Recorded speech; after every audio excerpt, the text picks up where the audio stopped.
Dak Prescott and the Cowboys have been getting hate about being unable to get the job done in the postseason. More Dak Prescott! ASAP, new quarterback. Dak, get him out of here. Trey Lance, the next stud. Let's get a new quarterback. I'm tired. Despite 2019 and the weird 2020 season, the Cowboys have had a winning record season and made it to the playoffs and fell short each time. But this is nothing new to Dak. He has been getting the same result since high school. As a freshman in 2007, Dak was a raw talent, still developing his game, but his coaches saw a glimpse of his potential, especially with his strong arm and athleticism. You could see the things he had as a person, that he was going to be something special. But by his sophomore year in 2008 was the turning point. He earned the starting quarterback job and began to blossom. He led Houghton to a 10-2 record, showcasing his dual threat abilities with over 1,500 passing yards and 500 rushing. In the district playoff game, they were down a score, and with the last possession, Dak told his coach, "They got this." But the coach was a little hesitant at first. District championship game out here, they were ahead of us with like a minute and a half left. Dak was leaving the sideline. He said, "Coach, we got this." And I'm thinking, okay, really? Houghton won that game, but lost the following week in a regional round. In the 2009 season as a junior, Dak continued to take off. He threw for over 2,000 yards and accounted for 31 total touchdowns, leading Houghton to a 9-3 record and a playoff berth. After losing the first two games in very close matches, the team went on a 9-game win streak. His best game that year being against Benton High School, where he threw for 305 yards and 4 touchdowns. However, the season ended in a heartbreak with the first-round playoff loss, leaving Prescott hungry for more. Then came his monster senior year in 2010, a campaign that would cement his legacy at Houghton. Dak was going for it all in his last season, literally leaving everything on the field. They went undefeated on the season and even claimed their district championship. There were 2 games that year that Dak went off, both at the beginning of the season. Against Airline, he completed 38 of 53 passes for 515 yards and 6 touchdowns, also rushing for 90 yards and 2 more scores. And versus Minden, he threw for 305 yards and 4 touchdowns, while rushing for 117 and 2 touchdowns. But making a deep playoff run, their first season loss came in the quarterfinals against Franklinton. Dak's talent was undeniable, and he had proven himself to be one of the best high school players in Louisiana, throwing for 2,800 yards, 39 touchdowns, while rushing for 951 yards and 17 touchdowns, earning All-City Offensive MVP along the way. But throughout his high school career, Dak faced adversity and doubters who questioned his abilities. He was initially overlooked by many colleges and programs despite his impressive high school stats and accolades. Only a handful of programs gave him offers. College coaches overlooked him, and he had to work tirelessly to earn recognition. Why do you think that people kind of just weren't banging down the door? One, they didn't know what we knew about him. We'd go to camps and everything, and I'm sitting back watching thinking, he's better than that guy, and he's better than that guy, but I don't know what they didn't see. But it would be his determination and leadership qualities that will set the stage for his eventual success at Mississippi State. His freshman year in 2011, he redshirted for the first year, allowing him to develop and learn the system behind the scenes. Last spring, I was just trying to learn the plays. I was just trying to know my right to left, In his sophomore year in 2012, he was in the backup role where he played in 12 games, mostly for running situations. He had 118 yards and 4 scores on the ground, but also completing 18 of 29 passes for 194 yards, no TDs or interceptions, providing an early glimpse of his dual threat abilities. In his junior year in 2013, Dak took over as the full-time starter after Russell suffered a concussion. He played in 11 games, passing for 1,900 yards, 10 touchdowns, and 7 interceptions. He also ran for 830 yards on the ground and 13 TDs. On paper, Dak had a pretty solid season, but this was also one of his toughest years off the field. After finding out about his mother's cancer, she had sadly passed away on November 3rd, 2013, which was right after the Week 8 game of the season, where they lost to South Carolina. And after Peggy's funeral, Dak flew back to Mississippi State for practice that same afternoon, telling the coaches, "My mom would whoop my ass if I didn't get back to work." With the support of his family, teammates, and coaches, he played the following week against Texas A&M in front of 88,000 people and put on a show before ultimately losing and sustaining an injury along the way that had him out for 2 weeks. Before she passed, Peggy told Dak, "All great things have a story. Allow me to be your story." And this became a driving motivation for him to honor his mother through his performance on the field. One of the most memorable moments from that season came when he came off the bench in the 4th quarter of the Egg Bowl 2 weeks later from his injury that led to a comeback win over Ole Miss. From the second I put him in, I knew we were going to win. The second he stepped on the field, he received a standing ovation, and the momentum slowly switched. I love Dak. I'm so happy for him. You know, he's gone through a lot this year. Just thinking about the things Dak went through this year, losing his mom, then be able to come back from a shoulder injury, that shows a lot of heart. Then went on to blow out Rice in a Liberty Bowl in the final game of the season. In his 2014 season, coming off 2 powerful games closing out the 2013 year, Mississippi State went on a 9-game win streak. Through the first 9 weeks, Dak had 1,900 yards and 18 touchdowns, while rushing for 779 yards and 11 touchdowns on the ground. And like I said, bro, it was only the first 9 weeks of the season. They once again made a bowl game, but lost to Georgia Tech. He finished the year with crazy numbers: 3,400 yards, 27 touchdowns, and rushed for 996 yards and 14 scores. He had some crazy games that season and led Mississippi State to a #1 ranking in the polls and was a finalist for several national awards, including the Heisman Trophy, where he finished 8th. And by now, I'm sure the coaches that called him just not good enough were sick because Dak made them eat their words week in and week out.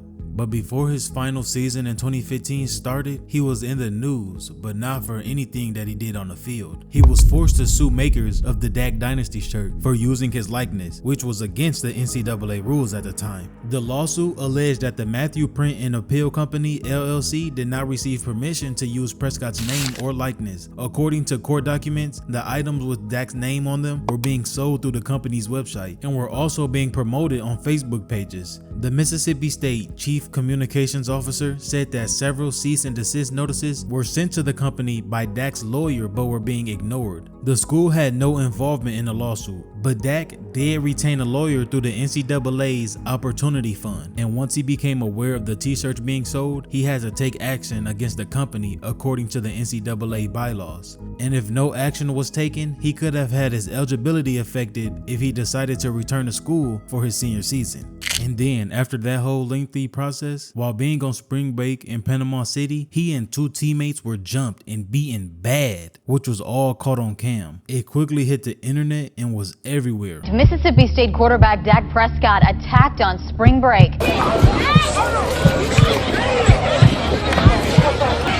Oh, shit. Oh, fuck. What Pop say? You win some and you lose some, but you live. You live to fight another day. But even though Dak took his L that day, he put belt to ass to his ops on the field once the season rolled around a few months later. He capped off his career by becoming the 4th player in FBS history with 60+ passing touchdowns and 40+ rushing touchdowns. That year, he threw for 3,700 yards, 29 touchdowns, and rushed for 588 yards and 10 touchdowns on the ground. His best game came against Arkansas, setting the school record with 7 total touchdowns, 5 passing and 2 rushing. By the time the curtain closed on his career there, he held 38 school records at Mississippi State and ranked among the SEC's all-time leaders in total offense, total touchdowns, and rushing yards by a quarterback. His journey was defined by resilience, leadership, and production as a dual-threat quarterback, despite facing personal tragedy and doubters early in his career. There was no doubt Dak had been through a lot during his time at MSU. He had gone from a freshman who came onto a campus without much fanfare to the first true Dan Mullen quarterback. He was being treated like a king, lost his mother, and dedicated so many touchdowns to her along his journey, as he ranks among the SEC greats. After being drafted in the 4th round in 2016, his rookie year began unexpectedly when he was thrown into play after Tony Romo's preseason injury. But a lot of the fans were skeptical of his ability to lead the team as a 4th rounder rookie. But that 4th rounder exceeded all expectations through the course of the season. After taking a 1-point loss to the Giants in week 1, Dak led the Cowboys on an 11-game win streak, with the best game being against the Ravens in week 10, throwing for 301 yards and 3 TDs. Things things were looking a lot like his college days, and he quickly gained the love from the fans after they were kinda skeptical of him. The Cowboys finished the season 13-3, losing in a divisional round against the Packers. On the year, he threw for 3,600 yards, 23 touchdowns, and just 4 interceptions, earning Pro Bowl honors and the Offense Rookie of the Year award. His poise and leadership was beyond his years, setting the stage for the new era in Dallas. But in his sophomore year in 2017, he faced the dreaded sophomore slump, with his total yards declining for only 3,300 yards, 22 touchdowns, and a whopping 13 interceptions. The Cowboys missed the playoffs, going 9-7. Doubters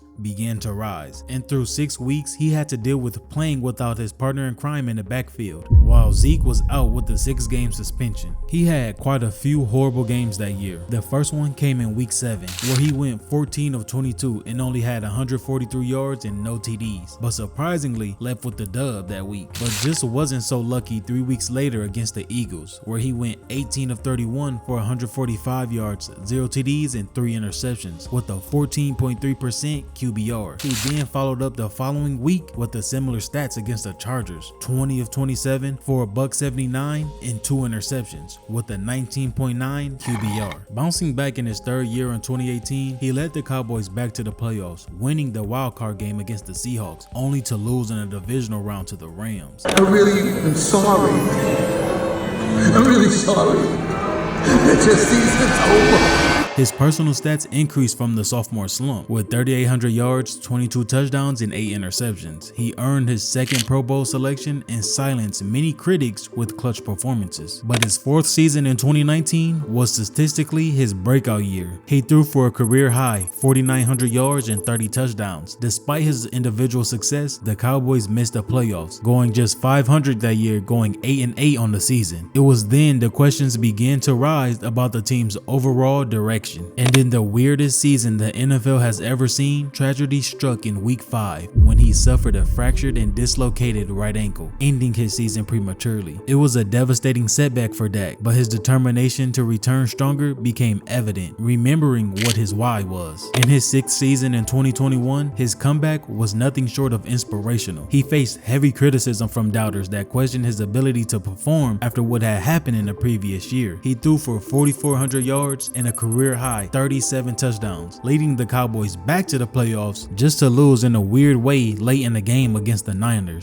Despite missing 5 games in his 7th year due to injury, Dak showed his value to the team. He threw for 2,800 yards, 23 touchdowns in just 12 games, going 8-4 on the year. But he did face backlash after leading the other 31 quarterbacks in interceptions, with 15 in just 12 games he played. The Cowboys made it back to the playoffs again, but fell short in back-to-back years against the Niners, both times being within a touchdown or less. 2023 was his 8th season in the league and arguably one of his best yet, leading the boys to a 12-5 regular season record, throwing for 4,500 yards, 36 touchdowns with a career high passer rating of 105.9, which earned him his 3rd Pro Bowl selection and was named first team All-Pro for the first time in his career. But after an amazing season, the boys made the playoffs for the 5th time under Dak since becoming QB1 back in 2016. They were even at home and Dak just couldn't get it done for the 5th time now, going 41 of 60 for 403 yards, 3 touchdowns, and 2 interceptions in a loss against the Packers. There has been games throughout his NFL career where Dak has absolutely balled out, but you gotta expect when good things happen, bad is right around the corner, because he has also had games on paper where you wouldn't believe these performances has come from the same player. But one thing I wanted to know was, has his overall QB play increased since his rookie year, since that is what really matters. Is the player actually getting better? So what I found was his passing attempts increased significantly from 459 in his rookie year to 590 in 2023, indicating great resilience on his arm in his development as a passer. Also, his accuracy improved. His completion percentage improved from 67% to 69.5%, showing enhanced accuracy in decision making. Also, those passing yards increased nearly 1,000 yards, demonstrating his ability to push the ball down the field more effectively. And overall, just his consistency. Despite the increased volume, Dak has maintained a high passer rating, going from 104.9 to 105.9, indicating he has been able to maintain efficiency while taking on the largest role on the field. But overall, his evaluation shows a quarterback who has grown from efficient game manager in his rookie year to a high volume productive passer capable of carrying an NFL offense. His improvements in accuracy, yardage, and touchdown production while maintaining a high passer rating demonstrates his development into one of the league's top quarterbacks. One thing I have learned throughout this video, from way back to his sophomore year in high school, Dak is just unable to get things done in the playoffs. Starting in 2008, losing in the regional finals, then 09 the same thing, then losing in the quarterfinals in 2010, and you can't really count his college career with their 14 bracket at the time, even though they did go 1-2 in bowl games while he was there. Dak is going into his 9th season in the league and has had a winning record season every year besides his injury year and going 500 in 2019, 5 playoff appearances, and has yet to pass the divisional round. Only playoff wins they have are 2 wildcard games in 2018 and 2022. I don't know about Dak. Is it in his blood to not be a league champion since he hasn't been able to get it done in 16 years of playing football? That's on record. Throughout his journey, he has faced doubters, overcome injuries, and continuously improved his game. His leadership on and off the field is impeccable, including winning the Walter Payton Man of the Year award in 2022, which has made him the face of the Cowboys franchise. While a Super Bowl success still has a check mark next to it, his story as a Cowboy is still being written. All they're left to find out is, can he get it done with them, or will it have to be with another team? Just as much as I hope I impact and inspire other people, you guys got me today. Got me this morning. A man my mom would be proud of, really. Yeah.